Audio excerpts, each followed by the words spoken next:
utandawazi upande mkubwa zaidi kwenye teknolojia na digitali. Hiyo yote yameletwa na utandawazi.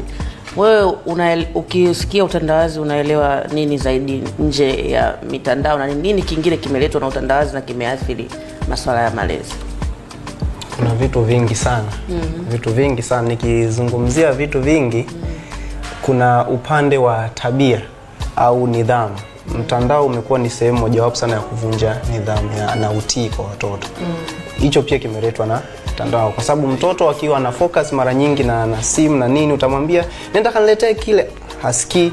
Fanya hichi, anajifanya kama hasikii, ameconcentrate na simu. Akija kuinuka, ukija wewe nimekwambia kitu, ufanye kitu fulani, nitakupokonya hiyo simu. Kisha mwambia tutapokonya simu. Chap, ameenda. Lakini ule utii, nidhamu inapungua. Unaona, mimi nimeanza kudili na watoto kwa muda mrefu sana. Sasa hizi ninamiliki academy ya mpira wa miguu. Inaitwa Vision Football Academy. Hii yenyewe nina watoto kuanzia miaka 5 mpaka 18. Sasa ninakutana na hivyo vitu hapo. Kuna mtoto unakaa naye kabisa, akiwa na wewe ana nidhamu nzuri kabisa, unaweza sema malaika si ndo huyu. Lakini huyu mtoto akirudi nyumbani au akiwa na wenzake, unaona kuna vitu ambavyo havipo sawa. Lakini ukienda nyumbani kwao unakuta mbona wanaishi vizuri tu. Lakini muda mwingi yeye anautumia kwenye masuala ya mtandao, mavazi na nini. Unakuta akitoka nje na nyumbani, kashusha suruali ipo hapa, mara kachola, kakata sui nini hapo kwenye, lakini bado ni mdogo. Unaona, kwa hiyo kwa upande wa maadili, yani ukitoa tu kwamba wanakuwa wanabadilika, la pengine wana akili yao ina base sana kwenye hiyo vitu kwa sababu ya addiction, kuna hiyo nidhamu na utii unapotea kwa watoto.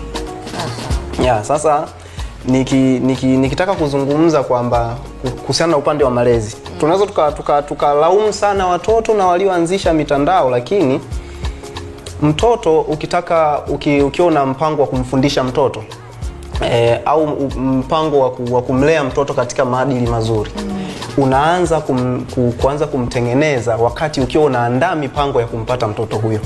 Yaani kama sasa hizi nasema mimi nataka nipate mtoto wa kiume. Si ndio?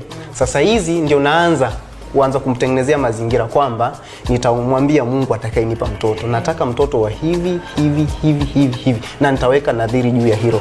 Wamama wengi nitakiwa tujifunze kwa upande wa mwanamke mmoja anaitwa Sara katika anaitwa Hana, mke wa Elkana, ambaye yeye nadhani tunaweza kaangalia katika Samueli wa kwanza mstari wa kwanza hadi mstari wa 11. Inazungumza hapa tu kwa faida ya mtazamaji. Sasa Samueli wa kwanza mstari wa 11 unasema hivi: akaweka nadhiri akasema, Bwana wa majeshi, ikiwa wewe utaliangalia teso la mjakazi wako na kunikumbuka, wala usinisahau mimi mjakazi wako, na kunipa mimi mjakazi wako mtoto mume, ndipo mimi nitakapompa Bwana huyo mtoto siku zote za maisha yake, wala wembe hautamfikiria kichwani kamwe. Sasa huyu yeye alikuwa hana uwezo wa kupata mtoto, lakini mke mwenzake Penina alikuwa na watoto. Lakini ilimtesa sana hiyo. Mume wake alijaribu kumbembeleza, kumliwaza, lakini alishindwa. Lakini huyu alikesha muda wote hekaluni na kusali